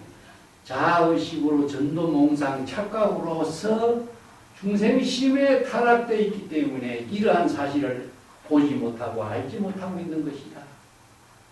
진여 본심의 지혜를 부족하면은 그러한 지혜가 재불열애의 지혜와 똑같은 사실을 깨달을 수 있다. 이 본문을 벌써 환경에서 설해요. 법화계에서도 마찬가지로 재불열애가 출세해서 불지견으로 방편법문을 설한 이때사 2년의 출세 의미가 무엇이냐? 일체 중생이 모두 재불열애와 똑같은 지혜와 덕성, 제법 13법을 구족하고 있는데 중생들이 몰라. 그래서 재불열애가 이 법을 깨달아서 일체 중생들이 모두 재불열애와 같은 불지견을 구족할 수 있도록 방편법문, 비유법문을 설법한 것이 뭐냐? 재불열애의 출세라. 대성불교가 다 해줬습니다. 그 법을 깨달아 체득하도록 재불열애가 설법한 것이 뭐냐? 대성불교 경전이에요. 그렇기 때문에 그 경전을 수지 독송하면 재불열애와 똑같은 경지를 이루고 불열애가 되고 불지견을 부족하게 되고 재불열애의 지혜를 공덕행으로 해양할 수 있는 능력을 다 갖출 수 있는 거예요. 이게 바로 대성불법의 핵심이거든요. 자, 특성이 뭐냐? 6가지야. 자, 대지의 광명이 있고 그 지혜 광명이 일체의 체에 두루하고 있고 상락, 아정, 열반의 사덕을 갖추고 있고 진실한 재불열애의 지혜로 여실하게 판단할 수 있는 능력을 갖추고 있고 청량불변 자제의 언제나 중생의 번뇌망령 고통을 다 초월해서 여여하게 지혜로 작용하는 능력을 갖추고 있고 자성 청정심 항상 중생의 번뇌망령에서 해탈해서 자성 청정심의 지혜로운 삶을 사는 자가 바로 열애다. 열애의 특성이다. 이게 바로 상계예요. 그러면 용계는 뭐겠어요? 이런 지혜를 부족한 재불열애가 시절 인연에 따라서 무량무변의 방편의 지혜로 공덕행을 해양하는 묘용을 본분사로 실행한다. 이런. 자, 이걸 최대는 무엇이냐? 바로 법신이에요. 법신. 열애 법신이요. 상계는 무엇이냐? 이게 보신이요. 재불열애의 보신이요. 용계는 무엇이냐? 화신이요. 그래서 이제 법신, 보신, 화신의 세 개를 이렇게 배터리시킵니다. 법신은 나는 뭐라 그래요? 이건 바로 내가 의학이라고 해요. 의학. 보신은 무엇이죠? 의학을 공부해서 의사의 자격증을 갖춘 사람이 뭐죠? 의사죠, 그죠? 의사. 의사가 환자를 만나서 뭡니까? 치료하는 게 뭐죠? 바로 의사가 치료하는 일이 자기 본분사 일이에요. 똑같습니다. 불법을 깨달아 체득했을 때 법신이 되는 거예요. 어떻게 일체 번뇌망념을 텅 비운 김지요. 그러면 수없이 많은 방편의 지혜를 부족했을 때 공덕을 갖출 수 있고, 그 방편의 지혜를 부족해서 시절 인연에 중생들에게 다양한 방편 부분을 설법하는 것이 바로 천백의 과신이죠. 자, 의학을 통달해서 의사가 되고 의술을 익힌 능력을 가지고 환자들에게 치료할 수 있는 것. 그래서 유명한 부처님이 뭐라고 해요? 나는 의사와 같다. 훌륭한 양이다. 훌륭한 의사와 같다. 비유한 거예요. 훌륭한 의사가 될 수 있는 이것은 세 가지를 다 갖춰야 되는 거잖아요.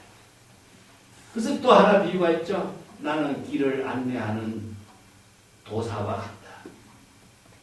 미지의 길을 모르는 사람은 길을 안내 못해. 그래서 유명한 법화경 화성유품에 보면은 많은 상인들을 데리고 숲길을 갈아서 먼 길을 갈 때에 그 길을 안내해서 사람들이 지쳤을 적에 화나의 성을 만들어서 잠깐 쉬게 하고 또다시 그 보배가 있는 곳으로 안내하는 역할을 해주는 사람을, 그 길을 안내하는 사람을 이런 것이 바로 제불열애가 수없이 다양한 방편 부문으로 정법을 제시하고 정법으로서 보배, 즉 진여 법성의 지혜를 부족할 수 있는 법문을 설하는 이런 법문을 전부 다 경기돼서 똑같이 설하고 있어요. 이게 어느 방편 법문의 내용은 같은데 이 방편 법문의 언어가 좀 달라서 많은 사람들이 오해를 하는 거예요.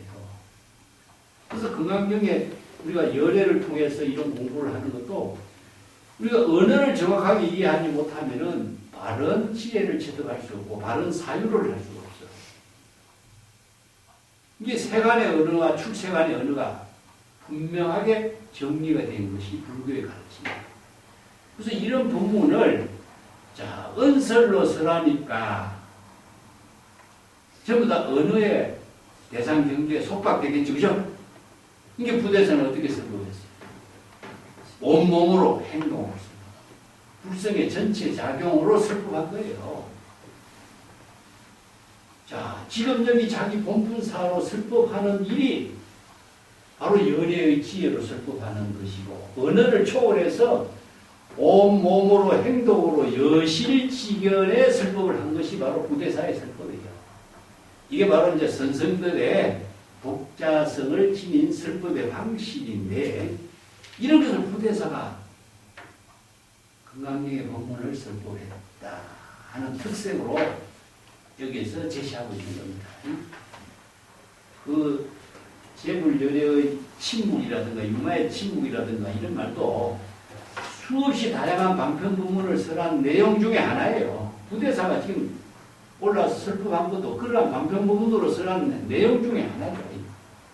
이 다양성이라고 하는 의미라 언설로서 설법하는 경우도 있지만은 침묵으로도 설법하기도 하고 주먹을 내밀거나 행동을 하거나 주장자를 들거나 할을 하거나 다양한 방편의 지혜로 설법하는 법을 제시하고 있는 내용의 하나다.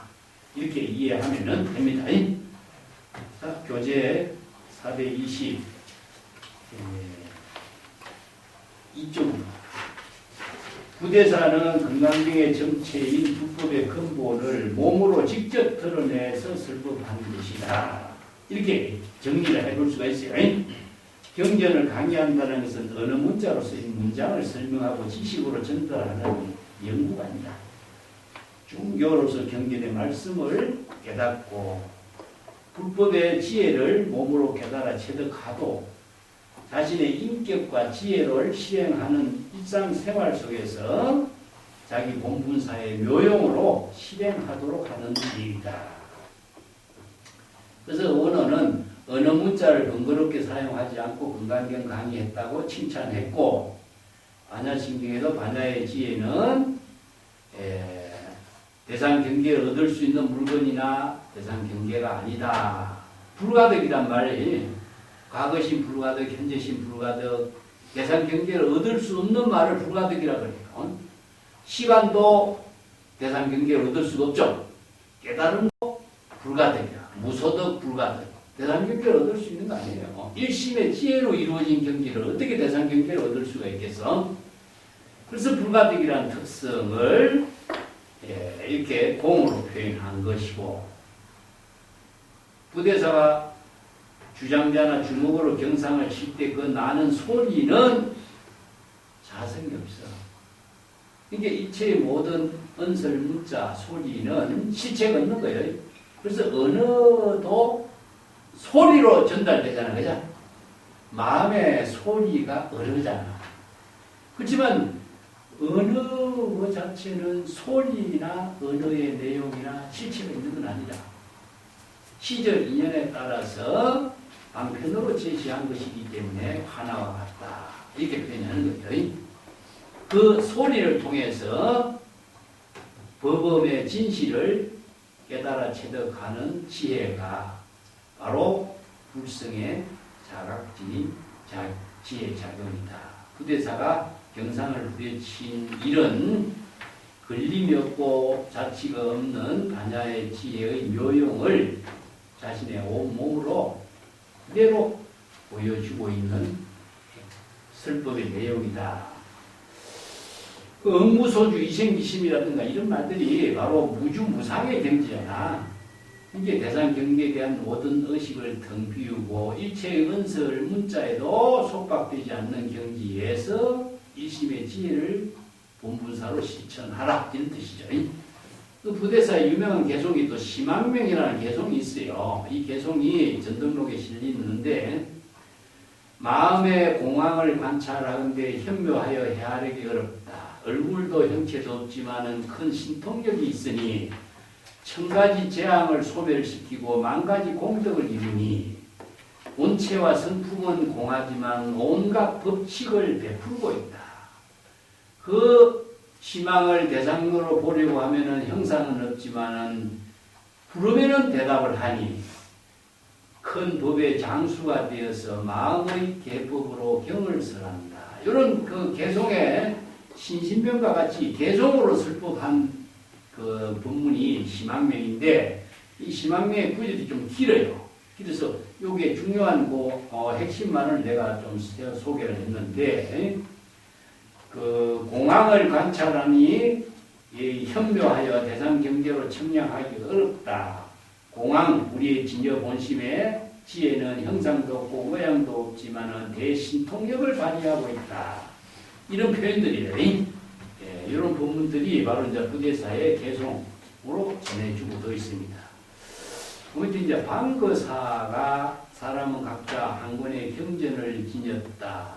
형체도 이름도 없고 사람이 경을 읽지 못하니 나에게 집착하면 자아에 집착하면 들을 수가 없다. 이렇게 읊은 방거사 개송이 있는데, 내가 이제 선방에 있을 적에 흥나간에 경봉스님이 이게 글씨를 나한테 하나 써준 목적이 아유일경궁이라는 경이에요. 이 개송이. 요 경이 이제 우리가 많은 그 사람들에게 전해지고 있지만은 이 개송의 출처는 정확하게 알 수가 없어요. 아유일경경 불임 지묵선이요. 개건이라 해도 되고 정계라고 해도 개건무일자요 상방 대방명 이런 개송이죠. 그죠? 내가 자주 가끔 소개했지. 그래서 이제 일본경이라는 말은 경전에 가끔 쓰여요. 화엄경에도 쓰이는데, 화엄경의 본문을 정리했다라고 하는 말이 일반이지만은 우리 누굽니까? 아니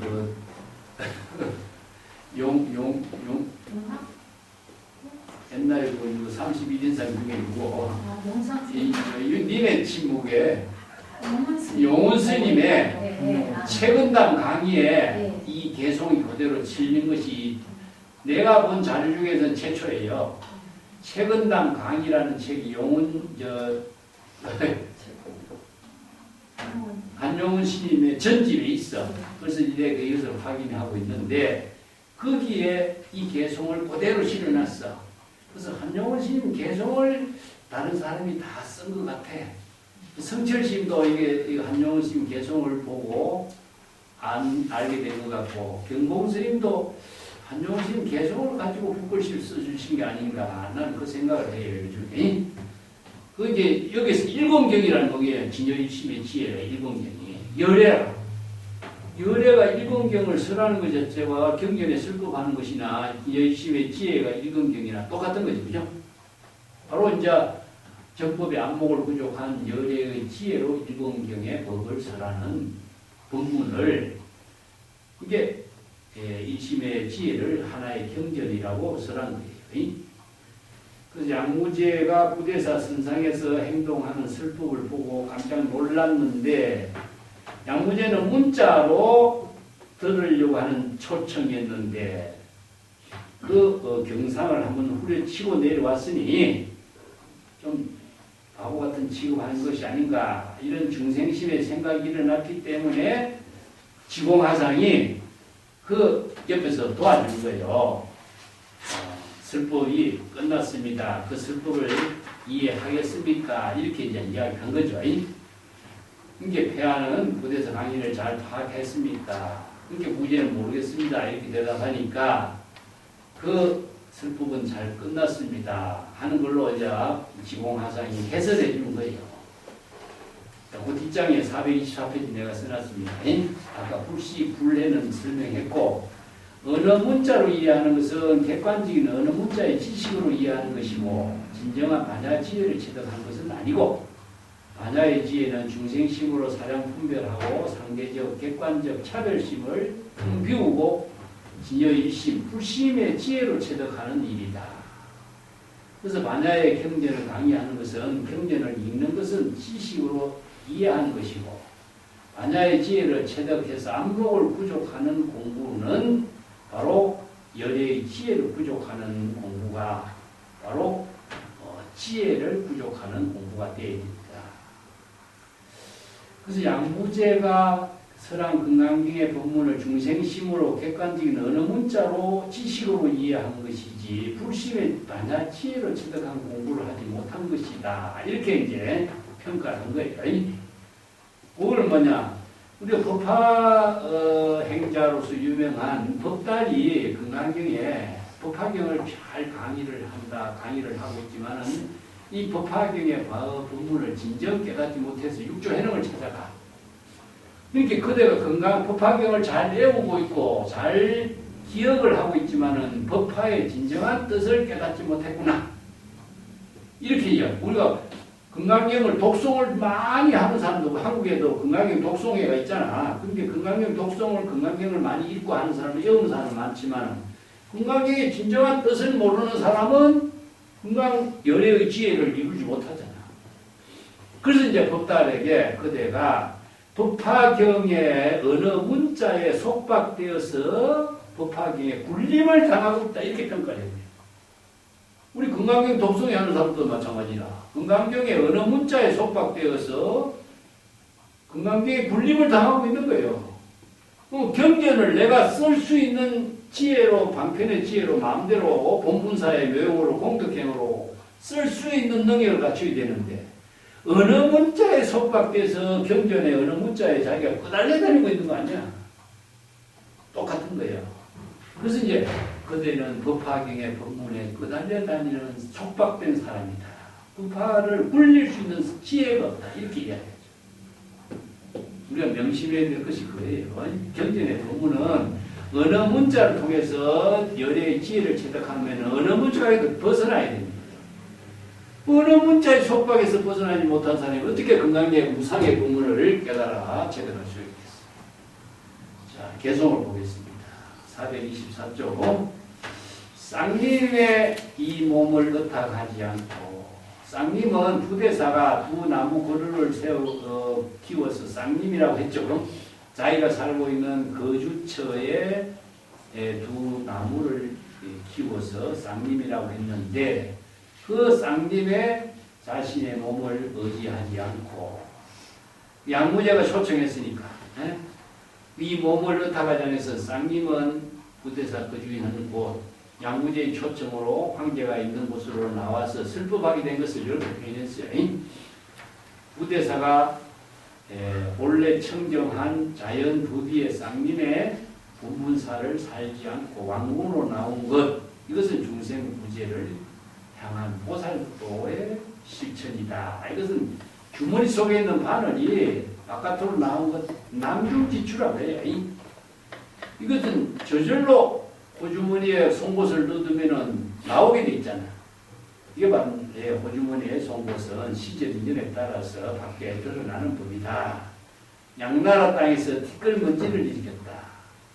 그래서 양나라 땅은 바로 양무제가 살고 있는 곳인데 쌍님에 안주했더라면은 그 세속의 여러 가지 차별상의 언급을 다 벗어났을 텐데 양무제 초청에 의해서 왕궁에 와서 세속의 양무제로부터 여러 가지 차별상의 세계를 보게 됐다. 이런 뜻이죠. 불식이라든가 불해라든가 그게 어째 설법이냐라든가 이런 양무제는 세속적인 입장으로 부대사를 받잖아요. 그죠? 그런 것을 이제 이렇게 표현했어요.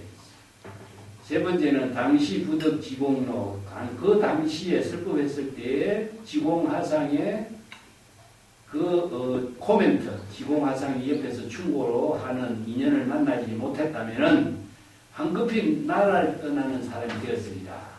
이것은 뭐냐? 황급히 나라를 떠났다 하는 말은 달마와 양무제의 이야기를 배경을 하고 있어요. 달마는 그 양무제와 뜻이 맞지 않아가지고 그 양무제의 나라에서 숭산 소림사로 떠나가 버렸겠죠. 근데 여기는 지공하상 옆에서 참고로 이야기를 해줘서 그 양무제가 부대사를 잘 이해했기 때문에 부대사와의 만남이 달마와 같은 그런 인연으로 끝나지 않게 되었다.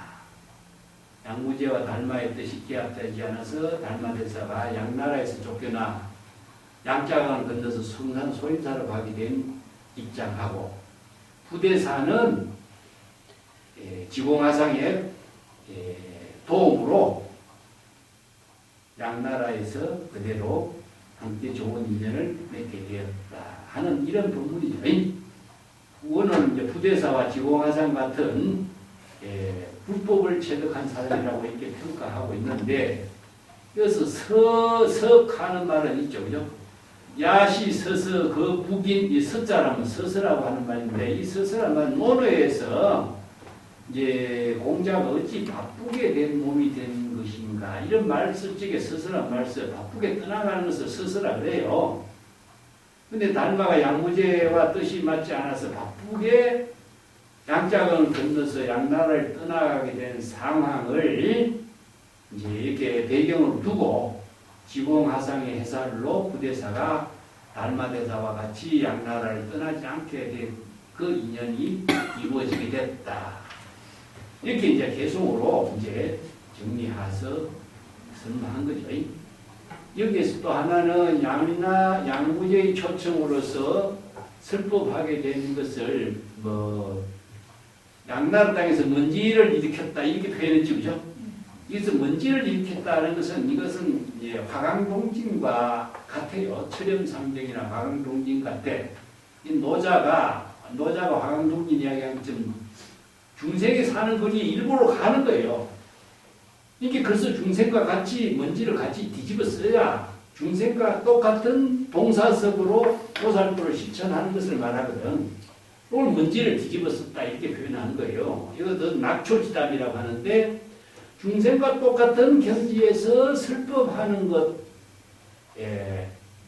중생과 똑같은 안목에서 똑같은 보살도를 실천하는 것. 이걸 이제 화강동진, 동사석, 이걸 국수자성, 수연성 이렇게 표현하죠. 그죠? 이걸 15도에서는 입전수수 이렇게 표현해요. 중생의 제자거리에 가서 중생들과 똑같이 생활하면서 동사석으로 중생들을 구제하는 그 진흙을 뒤집어 쓰는 일을 마다하지 않는 입장을 이렇게 들고 있습니다.